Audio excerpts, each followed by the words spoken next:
बिस्मिल्लाहिर्रहमानिर्रहीम। अस्सलाम वालेकुम। आप देख रहे हैं इनोवेटिव कंप्यूटर साइंस क्लब और मैं हूं आब्दा लतीफ़। कैसे हैं आप सब? उम्मीद है खैरियत से होंगे। Students, programming in C plus plus में इससे पिछले लेक्चर में मैंने आपको कंडीशनल स्ट्रक्चर और कंट्रोल स्ट्रक्चर्स के बारे में बताया था कि चार कंट्रोल स्ट्रक्चर्स होते हैं, जिसमें एक सीक्वेंशनल स्ट्रक्चर था, एक सिलेक्शन था, रिपीटेशन यानी कि लूपिंग स्ट्रक्चर भी इसे कहा जाता था, और एक फंक्शन कॉल था। तो वो मैंने हल्का सा इंट्रोडक्शन आपको दिया था। अब हम नेक्स्ट जो लेक्चर लेंगे उन पे इनमें डिटेल में बात करेंगे।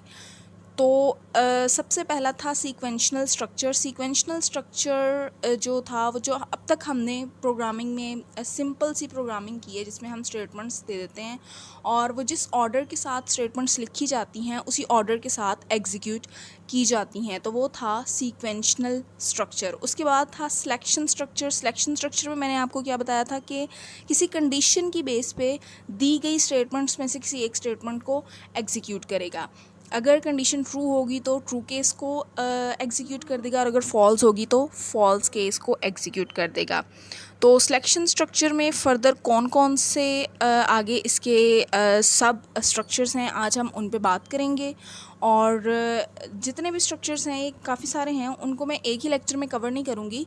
वो मैं आपको आहिस्ता आहिस्ता डेली एक लेक्चर में बताऊँगी, क्योंकि अगर मैं सारे एक ही में कर दूँगी तो सारे गड़बड़ हो जाएंगे, खिचड़ी सी पक जाएगी और आपको समझ नहीं आएगी। ठीक है, तो चलें अपना लेक्चर स्टार्ट करते हैं। लेक्चर स्टार्ट करने से पहले अगर अब तक आपने मेरा चैनल सब्सक्राइब नहीं किया था, उसे लाजमी सब्सक्राइब करें और साथ दिए गए बेल आइकन को भी प्रेस करें। ठीक है, तो स्टार्ट करते हैं आज का लेक्चर, जो कि है सिलेक्शन स्ट्रक्चर। सिलेक्शन स्ट्रक्चर में मैंने बताया था कि एक कंडीशन दी गई होती है और उस कंडीशन के अकॉर्डिंग अगर तो कंडीशन ट्रू होगी तो एक स्टेटमेंट एग्जीक्यूट कर दी जाएगी, अगर फॉल्स होगी तो दूसरी स्टेटमेंट एग्जीक्यूट कर दी जाएगी। ठीक है, अब इसमें था क्या कि सारा डिपेंड कर रहा था कंडीशन पे कि कंडीशन क्या दी गई है, और एक टाइम में दोनों स्टेटमेंट्स एग्जीक्यूट नहीं हो सकती और एक टाइम में दोनों स्किप भी नहीं हो सकती। सिलेक्शन स्ट्रक्चर के अंदर हम जिन टॉपिक्स को देखेंगे वो है if statement, if else statement, multiple if else, if statement, nested if और स्विच स्टेटमेंट। ये 5 सब टॉपिक्स हैं जो हमने इस मेन टॉपिक के अंदर कवर करने हैं, लेकिन आज हम सिर्फ इफ़ स्टेटमेंट पे बात करेंगे। कि मैं आपको वन बाय वन बताऊंगी, क्योंकि अगर मैं सारे एक ही दफ़ा में बता दूंगी तो वो थोड़े जो सिंटैक्स है आप वो गड़बड़ कर सकते हैं। ठीक है, तो ये उनके लिए जो कि बिगनर्स हैं, सिर्फ उनकी सहूलत के लिए मैं वन बाय वन आपको इन पे डिटेल में बात करूँगी। ठीक है, तो आज हम बात करेंगे इफ़ स्टेटमेंट पे, लेकिन इफ़ स्टेटमेंट में जाने से पहले हमें एक ऑपरेटर्स के बारे में पढ़ना होगा, जिन्हें रिलेशनल ऑपरेटर्स कहा जाता है। उन ऑपरेटर्स को पढ़ने का मकसद ये है कि वो ऑपरेटर्स इनके अंदर इस्तेमाल किए जाएंगे। तो सबसे पहले हम ऑपरेटर्स पे बात करते हैं। स्टूडेंट्स, आज का जो टॉपिक है वो प्रोग्रामिंग के हवाले से बहुत इंपॉर्टेंट है और इम्पॉर्टेंट बेसिक, ठीक है, कंसेप्चुअल और पेपर पॉइंट ऑफ व्यू से भी काफ़ी इम्पॉर्टेंट है, लेकिन है इजी। अब बताने का मकसद ये है कि आप इस वीडियो को एंड तक देखिएगा, और अगर आप वाकई ही में कुछ गेन करना चाहते हैं स्टडी से और आप वाकई में इंटरेस्टेड हैं स्टडी में, तो आप इस वीडियो को लाजमी देखिएगा। क्योंकि अगर फ़र्ज़ करें आप देखना चाह रहे हैं लेकिन आप मेरी कोई एक इसमें से कोई एक लेक्चर मिस कर देंगे, तो जो अगला लेक्चर होता है वो पिछले पे बेस कर रहा होता है। ठीक है, पिछले पे डिपेंड कर रहा होता है, तो आप किसी भी लेक्चर को मिस ना करें। और क्योंकि अगर आप फ़र्ज़ करें ना, आप स्टेयर्स पे चढ़ रहे हैं, तो अगर आप एक जीना स्किप कर देंगे और डायरेक्ट अगले पे जाएंगे, इसके लिए आपको काफ़ी एफर्ट करनी पड़ेगी। ठीक है, आपको काफ़ी एनर्जी लगानी पड़ेगी, तो बेहतर है कि आप स्टेप बाय स्टेप आगे मूव करें। तो उसके लिए आपको सारे लेक्चर्स देखने पड़ेंगे, क्योंकि जो चीज़ें शुरू में बताई जाती हैं फिर वो आगे चल के डिटेल में उस तरह नहीं बताई जा सकती जिस तरह पहले बताई गई होती हैं। ठीक है, तो इस वीडियो को एंड तक लाजमी देखिएगा।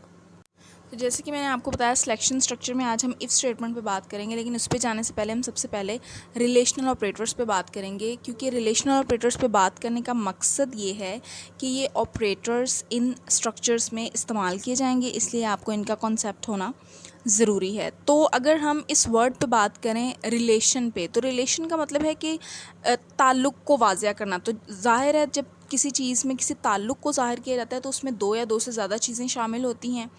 और ये ऑपरेटर्स बेसिकली करते क्या हैं कि प्रोग्राम्स में कंडीशंस के तौर पर इस्तेमाल किए जाते हैं, और ये कंपेयर करते हैं वैल्यूज़ को। ठीक है, यानी दो या दो से ज़्यादा दी गई वैल्यूज़ को आपस में कंपेयर करते हैं, उनका रिलेशन शो करवाते हैं। इस वजह से इन्हें कंडीशनल ऑपरेटर्स और कंपैरिजन ऑपरेटर्स भी कहा जाता है। कंपैरिजन ऑपरेटर्स इसलिए क्योंकि ये कंपेयर करते हैं वैल्यूज़ को, कंडीशनल ऑपरेटर इसलिए क्योंकि ये कंडीशन में यूज़ किए जाते हैं एज अ कंडीशन, ठीक है, और रिलेशनल ऑपरेटर इसलिए क्योंकि ये दो वैल्यूज़ में रिलेशन को शो कर रहे होते हैं कि एक वैल्यू दूसरी के साथ किस तरह रिलेट कर रही है, ठीक है। तो ये ऑपरेटर्स कंडीशंस में इस्तेमाल किए जाते हैं। अब सी प्लस प्लस में हमें कौन कौन से ऑपरेटर्स जो हैं वो प्रोवाइड करती है C plus plus. C plus plus language में हम जो रिलेशनल ऑपरेटर्स, कंपैरिजन या कंडीशनल ऑपरेटर इस्तेमाल करते हैं वो ये हैं। इस ऑपरेटर को कहा जाता है greater than, less than, equal. अच्छा, वैसे तो हम सिर्फ एक सिंगल ये साइन यूज़ करते हैं इक्वल के लिए, लेकिन इससे पहले भी मैं आपको बता चुकी हूँ कि लैंग्वेज के अंदर जब हम इसको 2 टाइम्स लिखेंगे तब ये इक्वल होगा, और अगर हम इसको 1 टाइम लिखेंगे तो वो असाइनमेंट ऑपरेटर कंसीडर किया जाएगा, ठीक है। ग्रेटर देन ऑपरेटर है, लेस देन ऑपरेटर है, equal, greater than equal, less than equal, और ये नॉट इक्वल, यानी अगर कोई वैल्यूज़ इक्वल नहीं हैं तो उसके लिए ये नॉट का साइन और साथ में इक्वल के नॉट इक्वल। अब ये ऑपरेटर्स करते क्या हैं कि दो वैल्यूज़ को आपस में कंपेयर करते हैं, यानी ये बताएंगे कि एक वैल्यू दूसरी वैल्यू से बड़ी है, छोटी है, दोनों वैल्यूज़ बराबर हैं, बड़ी है बराबर है, छोटी है बराबर है, या बराबर नहीं है। तो जैसे कि मैंने बताया कि सिलेक्शन स्ट्रक्चर में कंडीशन को देखा जाता है, तो कंडीशन के लिए ये ऑपरेटर्स यूज़ किए जाएंगे, और इसके अकॉर्डिंगली या तो हमें ये ट्रू आंसर देगा या फॉल्स आंसर देगा। इसकी अगर हम एक छोटी सी एग्जांपल देखें, जैसे कि मैंने ये दो वेरिएबल्स लिए हैं और इनको वैल्यूज़ असाइन करनी है। ए की वैल्यू 5 और बी की वैल्यू क्या है 2। अब इनके दरमियान में मैं एक ऑपरेटर यूज़ कर रही हूँ जो कि है लेस देन। अगर मैं लिखती हूँ ए लेस देन बी, तो आप देखें कि ए की वैल्यू 5 है जबकि बी की 2 है, तो ये कंडीशन हमें क्या आंसर देगी? फॉल्स, क्योंकि ये कंडीशन फॉल्स हो रही है। ए की वैल्यू छोटी नहीं है बी से बल्कि बड़ी है। इस तरह हम इनमें बारी बारी इन ऑपरेटर्स को पुट करके इसमें कंडीशन जो है वो बना सकते हैं। तो ये हैं रिलेशनल ऑपरेटर्स। रिलेशनल ऑपरेटर्स के अलावा एक टर्म यूज़ की जाती है रिलेशनल एक्सप्रेशन। एक्सप्रेशन के बारे में मैं आपको बता चुकी हूँ कि expression is a combination of operands and operators, ठीक है। और रिलेशनल एक्सप्रेशन बेसिकली है क्या? एक ऐसा एक्सप्रेशन,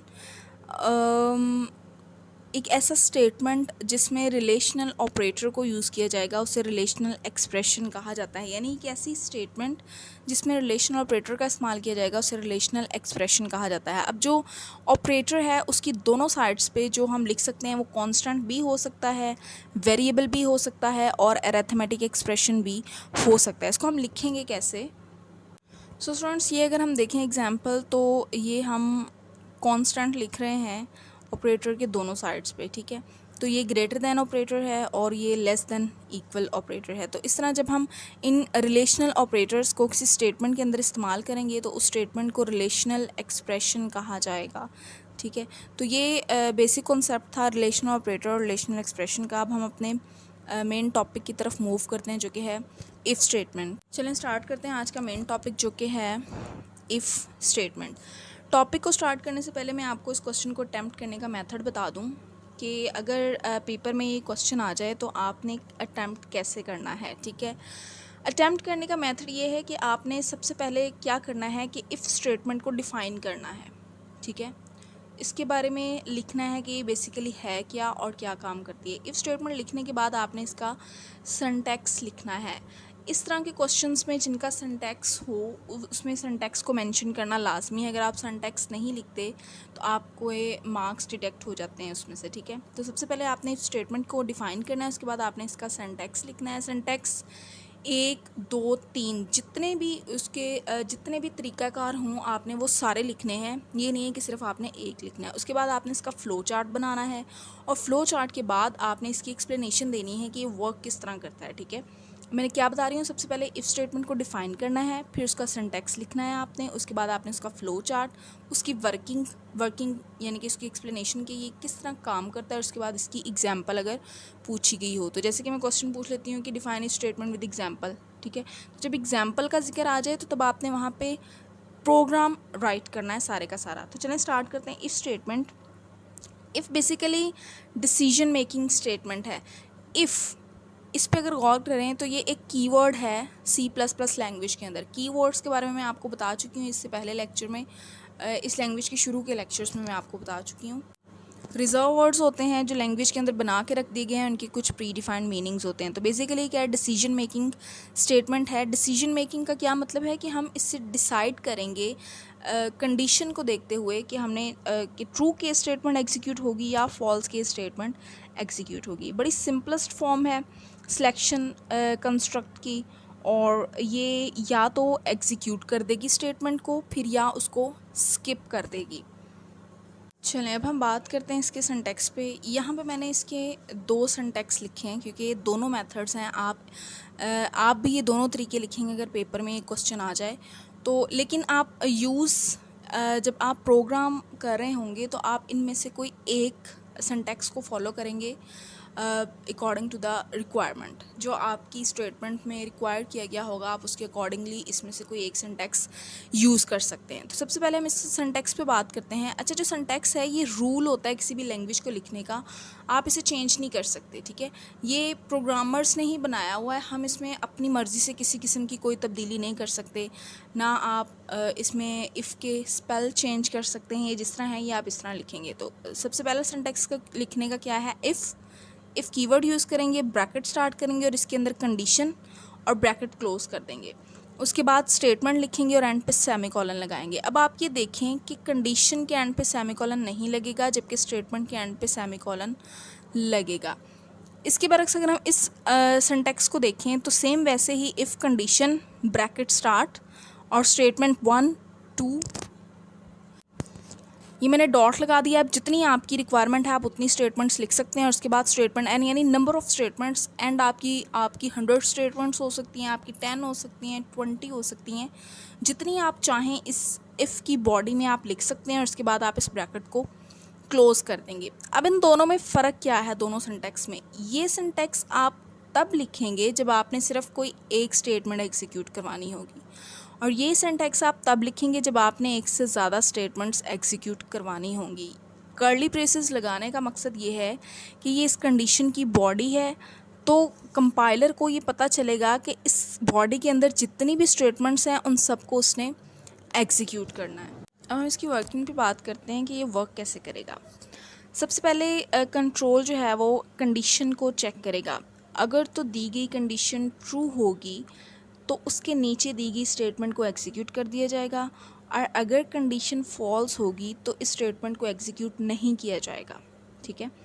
इसमें भी अगर आप देखें तो अगर कंडीशन ट्रू होगी तो उसके नीचे जितनी स्टेटमेंट्स होंगी उन सारी स्टेटमेंट्स को एग्जीक्यूट कर देगा, और अगर कंडीशन फॉल्स होगी तो कुछ भी एग्जीक्यूट नहीं होगा। अब इफ़ स्टेटमेंट में कंडीशन ट्रू होने पे ही हमें आउटपुट मिलेगा, अगर कंडीशन फॉल्स है तो हमें किसी किस्म का आउटपुट नहीं मिलेगा, ठीक है। इसमें हमें किसी किस्म का आउटपुट नहीं मिलेगा, सिर्फ तब आउटपुट मिलेगा जबकि कंडीशन ट्रू होगी, ठीक है। अब हम इसके फ़्लो चार्ट को देखते हैं। फ़्लो चार्ट में हम सिंबल का यूज़ कर रहे हैं, ये है जिसे डायमंड सिंबल कहा जा रही है, थोड़ा अजीब सा बन गया है, सॉरी इसके लिए। आप इसको अच्छा सा बना सकते हैं, ठीक है। तो डायमंड है ये, इसी लैंग्वेज में मैंने आपको शुरू के लेक्चर्स में सिंबल्स बताए थे फ़्लो चार्ट बनाने के लिए, ठीक है। और ये कंडीशन के लिए डायमंड यूज़ किया जाता है और स्टेटमेंट के लिए ये साइन यूज़ किया जाता है, ठीक है। और ये फ़्लो साइन होते हैं जो फ़्लो यानी कि डायरेक्शन को शो कर देते हैं। अब ये फ़्लो चार्ट हमें रिप्रेजेंट क्या करता है कि सबसे पहले कंडीशन को चेक किया जाएगा, अगर कंडीशन ट्रू होगी तो स्टेटमेंट को एग्जीक्यूट कर दिया जाएगा, अगर कंडीशन फॉल्स होगी तो कुछ भी एग्जीक्यूट नहीं किया जाएगा, ठीक है। और कंडीशन अगर ट्रू है तो स्टेटमेंट एग्जीक्यूट हो जाएगी, और एग्जीक्यूट होने के बाद कंट्रोल जो है वो प्रोग्राम से बाहर आ जाएगा और इस तरह ये इसको एग्जीक्यूट करेगा। अच्छा, जब एक चीज़ बनाई जाती है तो उस चीज़ के कुछ बेनिफिट्स भी होते हैं और उसमें उसके कुछ डिसएडवांटेज यानी कि उसको कुछ ड्रॉबैक्स या कुछ कह लें कि लिमिटेशंस भी होती हैं। इसी तरह जब इफ़ स्टेटमेंट को इंट्रोड्यूस करवाया गया तो इसमें इसकी कुछ लिमिटेशंस थी। अब इसकी लिमिटेशन क्या थी कि ये एक स्टेटमेंट या उसके नीचे दिए गए सेट ऑफ स्टेटमेंट को एग्जीक्यूट करता है तब जब कंडीशन ट्रू होगी, ठीक है। लेकिन अगर कंडीशन फॉल्स हो जाती है तो तब ये किसी भी स्टेटमेंट को एग्जीक्यूट नहीं करेगा। तो इसका मतलब है कि हमें फिर कोई आउटपुट ही नहीं आता था।